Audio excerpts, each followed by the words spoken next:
History begins with the Dragon Clan. The strongest race on the continent of Samael dominates ancient magic. Although their numbers are small, they are incredibly powerful and the greatest enemy of humanity on this continent. The reasons for the war are deeply buried in history. No one knows what happened in the beginning. However, the endless slaughter between humans and dragons on this continent has been ongoing for hundreds of years. The long war has caused both sides to suffer many casualties, each paying a high price in this long-lasting conflict. There are no negotiations, no compromises, no mercy. For hundreds of years, neither side has been able to determine a winner. And even today, with so many lives lost, humans and dragons continue to hate each other. In the year 1733 in the calendar of creation, the most powerful dragon hunter of humanity led a team to attack the Silver Dragon Clan. They were determined to destroy the main enemy of the current empire, the Queen of the Silver Dragons, Ross Vase. However, the empire's greatest dragon hunter, Leon, was betrayed by his own people and became a prisoner of the Dragon Nation. In the dungeon of the Silver Dragons, the guards doing their job noticed the presence of a valuable visitor and greeted Her Majesty, the Dragon Queen. Waving to her servants, she ordered them to leave. First, she wanted to have a private conversation with the prisoner. Following her command, the guards bid farewell and left the dungeon. After their departure, she entered the cell of the great dragon-slaying hero and asked him, "How does it feel to become a prisoner of the enemy clan?" Instead of answering, he asked her to take his life quickly, but with a smile, she asked if he truly wanted her to give him a swift death. Holding his chin, she said, "Unfortunately, it's not that simple. I don't want to lose my toy so quickly. I want to have more fun with it." He was a handsome and determined man, and if she added a few more scars to his face, it would be perfect. Feeling the pain of the wound she inflicted on his face, Leon gritted his teeth without making a sound, not wanting to give her that satisfaction. Then, he shouted at her to stop humiliating him and either take his life or cut him into pieces, but to act quickly. Passing her blood-stained finger over her tongue, Ross Vase commented that no matter how powerful he was, he ended up in this miserable state because he was betrayed by a companion. It would be better for him to join the Silver Dragon Clan. With a mocking smile, Leon asked if she thought herself worthy of being his queen. His comment made her lose patience and send him flying away with a simple flick of her tail. As he coughed up blood from the impact, she stepped on his stomach and asked, "How dare a prisoner be so rude to me, the Queen of Dragons? Do you, Leon Cosmod, still believe you're the great hero of humanity, praised by thousands? Do you still dream of exterminating the Dragon Clan and leaving behind a good reputation for future generations? If so, you should wake up from that fantasy now,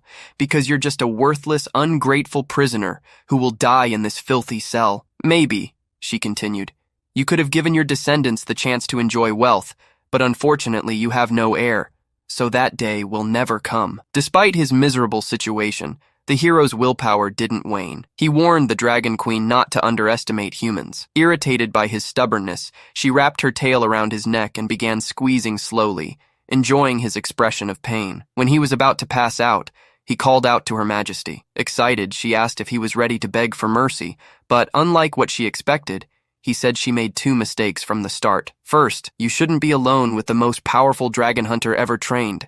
Second, and more importantly, you should never have tasted my blood. At that moment, a magical spell activated in his pupils. He triggered the blood curse, and her eyes turned red. Alarmed, the Dragon Queen released her enemy and backed away. She felt an intense heat spreading through her body, her legs losing strength as she fell to her knees on the ground. Confused, she wondered what was happening, and the hero provided the answer. He declared that very soon, she would live with soul-wrenching pain for the rest of her life. When he said this, she gritted her teeth and lunged at him again, capturing him once more. Leon was confused, not understanding what was happening, but upon seeing her expression, he finally realized what was going on. He was shocked. He hadn't expected her to become excited in this situation. Before he could think of a way to escape, the Dragon Queen kissed him deeply. Despite her being humanity's enemy, he couldn't resist, and things escalated quickly. An hour later, when the spell's effect diminished, Ross Vase regained self-control and was confused by the situation,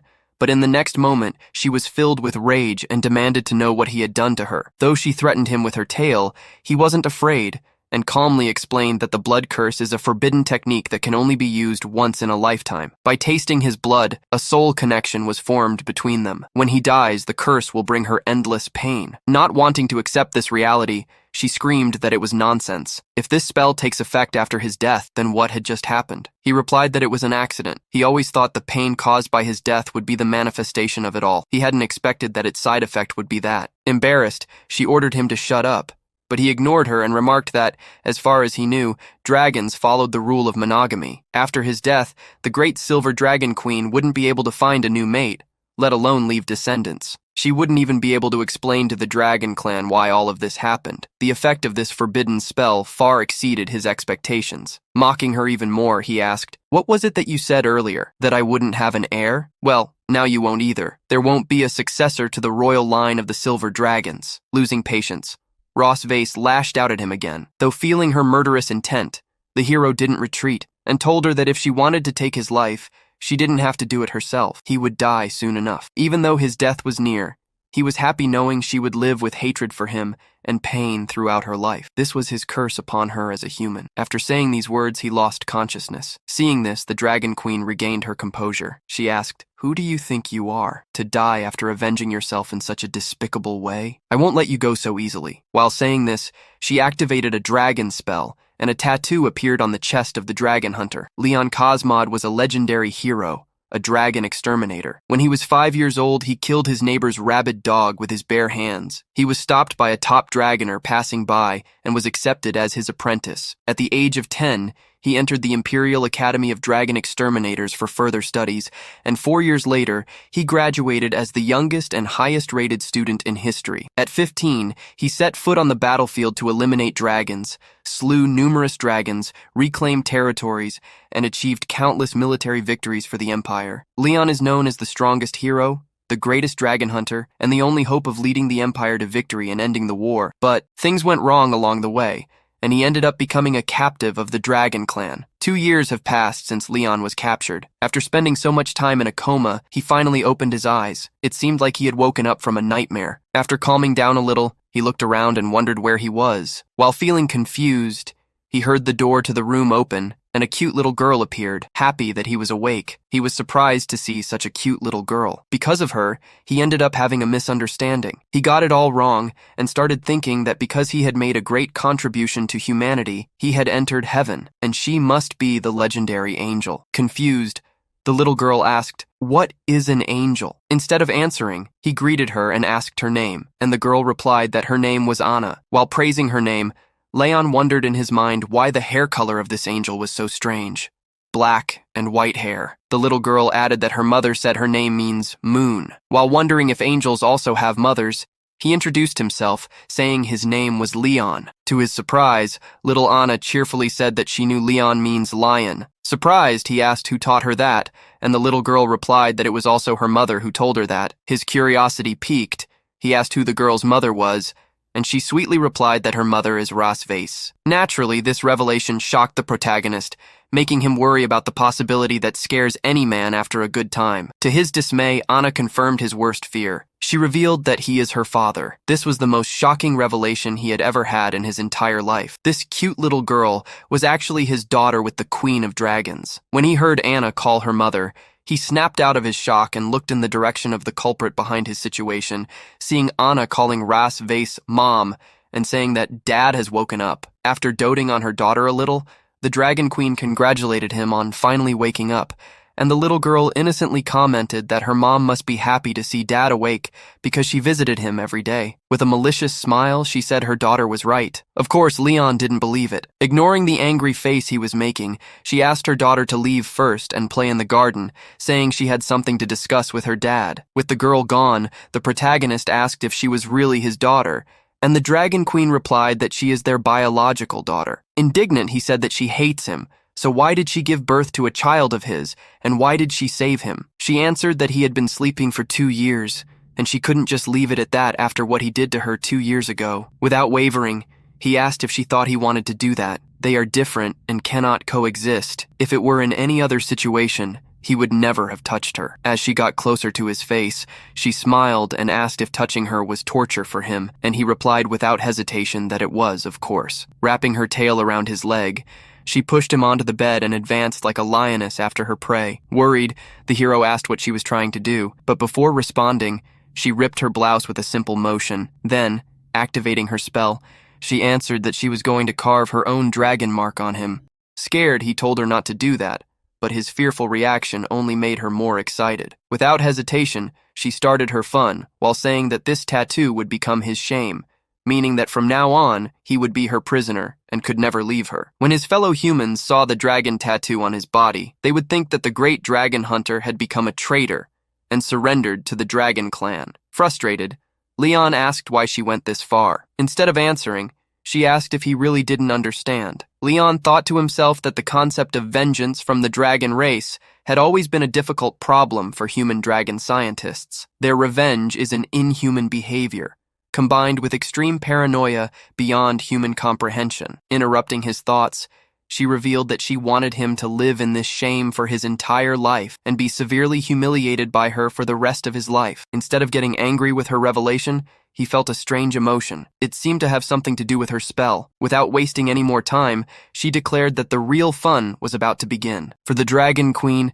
it was a great honor to turn Leon, the greatest dragon hunter in human history, into a servant of the Dragon Clan and the closest partner of the Silver Dragon Queen. In a way, though it was so incredible from a human perspective, this was her revenge on the dragon hunter as a dragon. The next day, in Ross Vase's castle, the maids were gossiping about the queen being in a good mood today, and also about the reason being that her husband had woken up. Hidden, Leon overheard their gossip and was surprised that this dragoness had really announced to the public that he was her husband. They had no idea how terrifying that dragon mother was. She had squeezed him for an entire day and night. His waist was nearly broken. That humiliation only made his desire to escape grow stronger. He swore that he would never stay in that place to become her toy. So, putting his plan into action, he analyzed the guards and saw 4 dragons guarding the side door, confirming that it was impossible to leave that place. But he noticed something strange and wondered why there were so few guards at the Silver Dragon's castle today. It was completely different from when he arrived here 2 years ago. It was so quiet and strange. While thinking about this, he saw a hole in the wall and got excited. Of course, he thought it strange to have a hole in that place and suspected that it might be a trap. But that didn't matter. He couldn't think too much now. He had to get out of that place no matter what. Even if it was a trap, he would force his way out. Without wasting any more time, he said goodbye to the dragon mother. However, he thought in his mind about the little dragon girl named Ninha. Although she was very cute, she could only be that creature's daughter. For a while, as he fled, the little girl saw him from afar and warned her mother that her dad was digging a dog hole. Relaxing, the Dragon Queen said she saw it too. "He's really incredible," she said, and her daughter asked when her mommy was going to fish him back. Ross Vase explained to her lovely daughter that she couldn't use the word fish back with her father. It was too rude. Confused, the little girl asked what she should say then, and she replied, "Retrieve." After some time, the protagonist was finally close to escaping. After climbing these mountains, he would be able to see the borders of human territory. But the strange thing was that after running so much, the dragoness should have caught up to him by now. His suspicion was correct. She really had caught up. The only difference was her appearance. With an irritated tone, she commented that he was a good runner. The moment he saw her, he realized he was in trouble and tried to flee without hesitation, but his wife blocked him. Frustrated, he asked if it was fun to play with him like that, and the Dragon Queen replied that she was indeed very satisfied. She then asked if he didn't think everything was going too smoothly. He must have suspected that someone helped him get past the guards and left a hole for him to escape. Leon replied that even if he knew it was a trap, he had no choice. He just didn't expect her to catch up so quickly. She asked another question. What would happen if he returned to human territory now? He already had her mark on his body. Did he think they would still recognize him as a dragon hunter? Angry, he shouted that he would then start his life again as an ordinary person, which was better than being tortured by her. Losing her patience, the Dragon Queen released some of her aura and said that he didn't know how to appreciate her. Near the border city of the Empire, under a large tree in the moonlight, she stopped her advance and released him from the sky. Caught off guard, he started screaming like a little girl. This type of fall would normally take someone's life, but due to the trees, he was able to cushion his fall. After the initial pain of the fall, he paid attention to his surroundings and saw a human city in front of him and the Dragon Queen leaving. Her humanoid form confirmed that this was the human empire. She asked him that when he sees the human city, which he won't see for long, he should feel that he can return to the human world simply by going over it. He has to accept the reality. He can no longer go back, even if it seems close. The moment she said this, the dragon mark appeared on his body, and she explained that she forgot to mention that when one of the two people with the dragon mark wants to do that with the other, the dragon mark will produce a reaction. Now he's feeling heat all over his body and can't bear the urge. The reason she brought him to this place is because she wants him to understand how shameful it is to be in front of his hometown. So close, feeling attracted to humanity's enemy. Using all his willpower, Leon asked if she thought he would lose faith because of this. He will wait patiently until the opportunity for revenge arrives.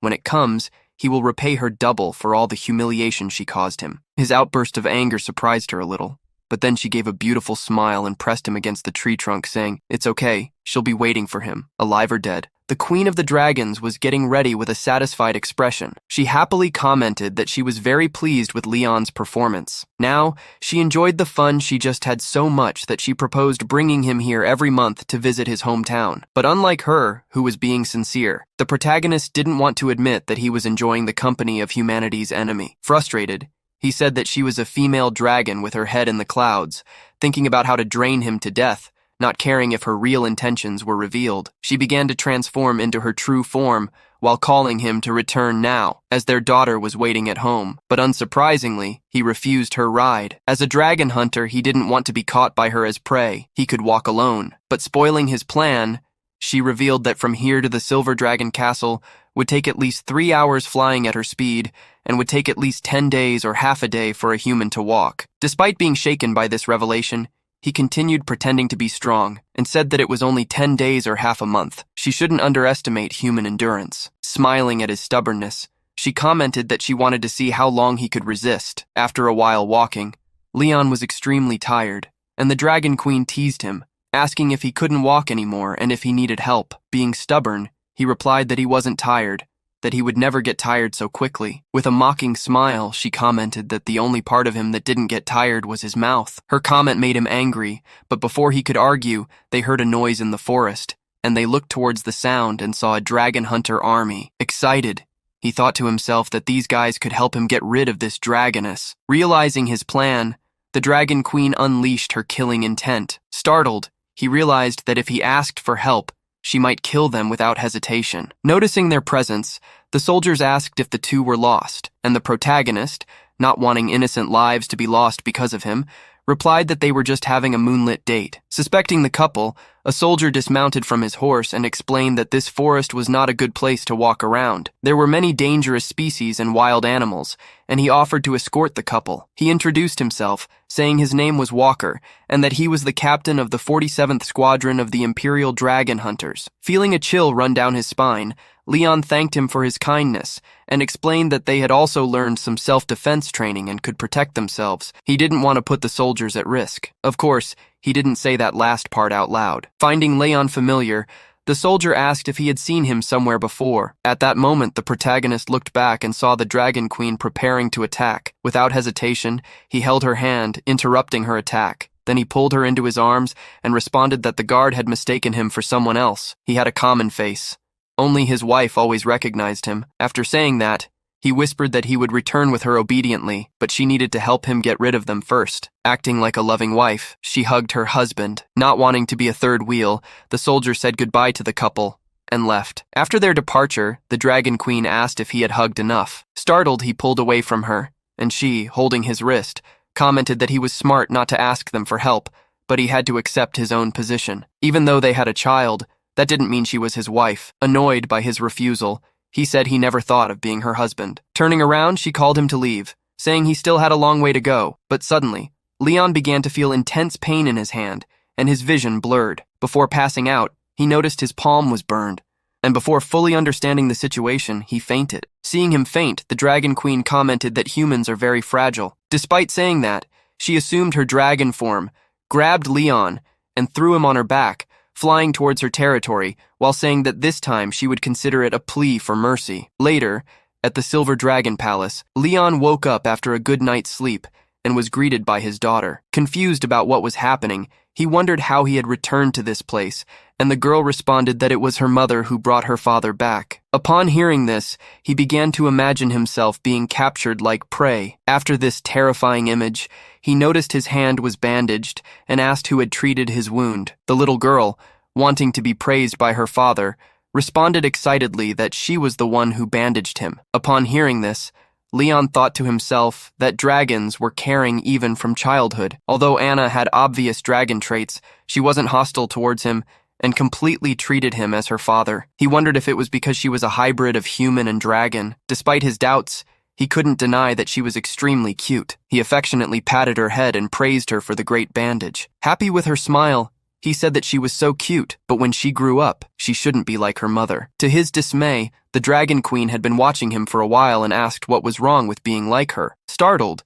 he replied that there was nothing wrong. Excited, the little girl commented to her mother that she had bandaged Daddy's wound according to her instructions. Instead of praising Anna, Ross Vase said that this was her daughter's duty. Despite her strict demeanor, Anna was thrilled with her praise. Not liking his wife's strictness, he patted his daughter and encouraged her to hide in the garden. He would come out to find her when he counted to 100. Naturally, she was happy to play hide-and-seek with her father. Taking the opportunity to annoy the Dragon Queen, Leon commented that she wasn't like her mother. Then he began counting, and Anna quickly ran to hide while telling her father not to count too fast. Watching his daughter leave the room, Leon called Ross Vase's attention and asked if she wasn't being too harsh on their daughter. She replied that dragons had to go through this.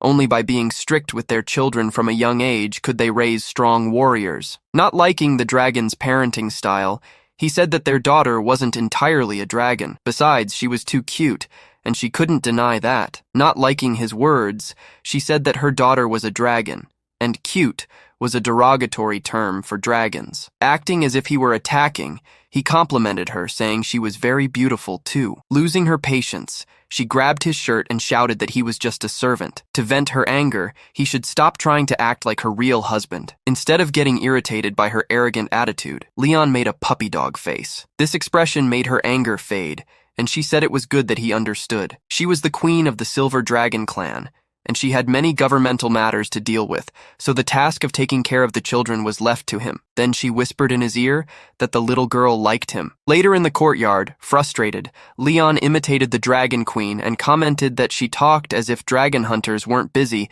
and were responsible for taking care of children. Sensing the gaze of someone familiar, he thought to himself that his daughter was still very naive. She thought she couldn't be found by hiding behind him. Turning in her direction, he exclaimed that he had found her, but strangely, she didn't react. Confused, he wondered if she was angry. Awkwardly, he scratched his head and apologized for making her wait, but before he could finish his apology, she suddenly ran off, and confused, he chased after her, asking what had happened and why she was running. Not knowing the place well, he lost sight of her and thought to himself that it's really hard to predict a child's mood. No wonder Ross Vase gave him the task of looking after the little girl. While thinking about how to cheer her up again, Anina hugged him from behind and shouted that she had captured her father. Confused, he asked if she hadn't just passed by him, and she, not understanding what he was saying, replied no. Since he couldn't find her, she had gone out to look for her father. Her response left him even more confused. Ignoring his confusion, she said she had something to show her father. As she pulled him by the arm,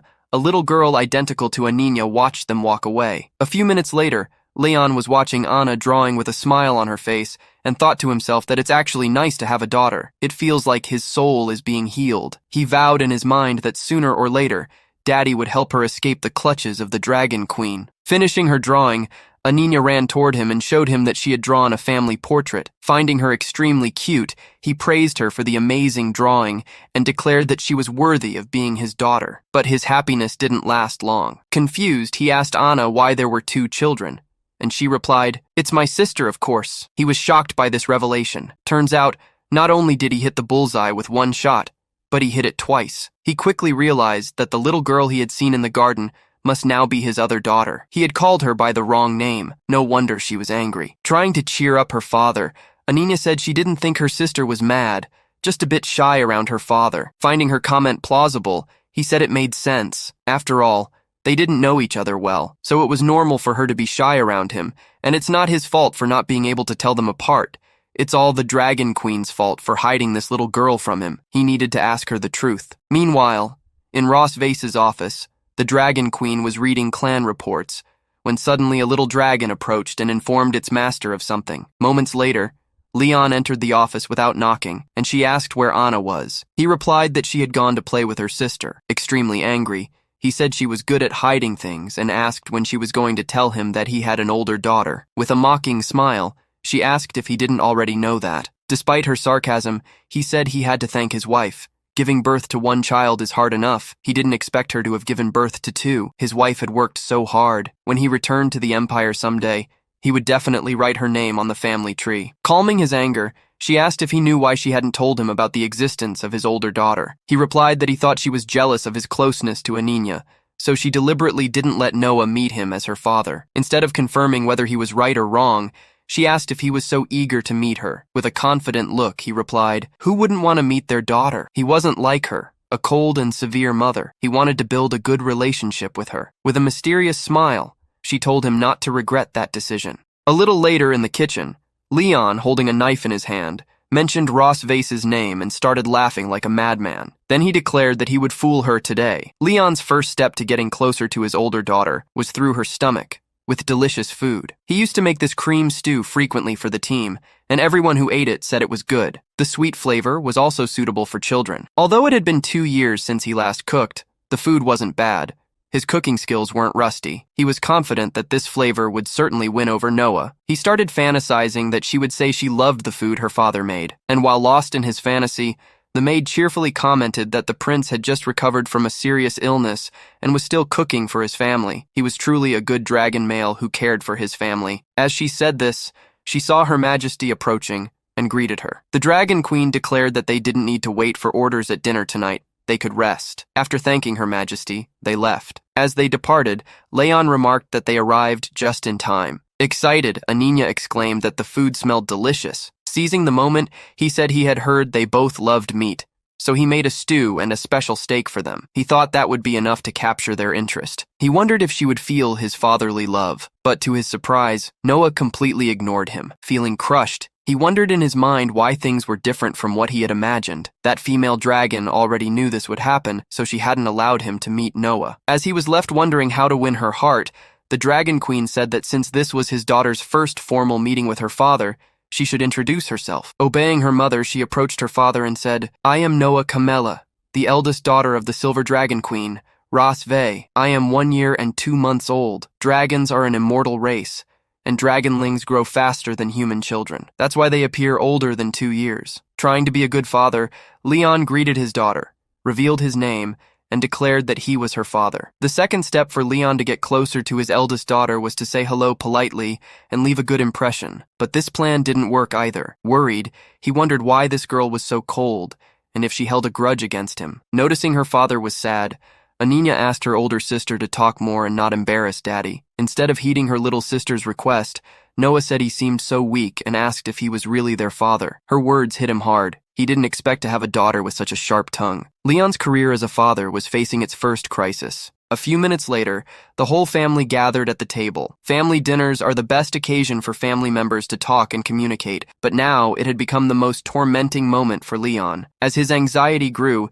he paid attention to his new family, trying to figure out their quirks and preferences. From the way Anna asked her sister for help cutting the steak, he discovered a bit about their personalities. His daughters seemed similar, but their personalities were completely different, and it was obvious that Noah was more like her mother. It would be a difficult journey to get her to accept him as a father, but even so, he decided to make an effort and asked if she liked the food today. Instead of answering, she told him to be quiet and gave him a lecture, saying that one shouldn't talk during meals. Enjoying watching Leon being humiliated by his daughter, the Dragon Queen laughed uncontrollably. Not understanding why her mother was laughing so hard, Anna asked why she was so happy, and she replied that their father had finally managed to reunite with the family. Seeing him so happy, she too naturally felt happy. She then turned to her husband and asked why he wasn't smiling as well. With a fake smile, Leon commented that of course, he was happy to be with his beloved family. Excited, Anna asked her father to have dinner with them every day. Hesitating to say yes,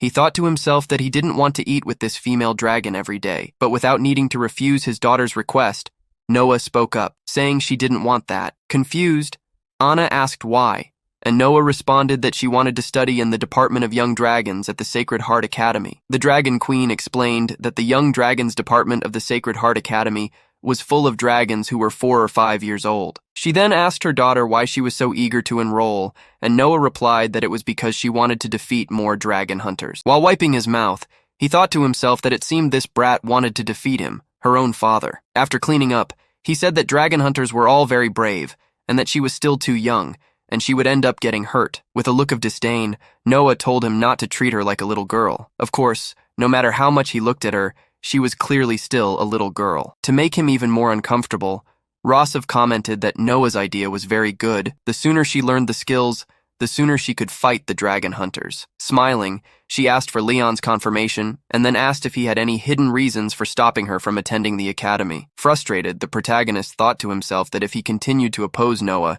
she would surely hate him even more as a father. He could only change her mind subtly. So, pretending not to be bothered by his daughter's desire to hunt humans, he replied that he had no hidden reason to stop her. He just thought it was too dangerous for his daughter. Eating calmly, he finally realized his wife's plan.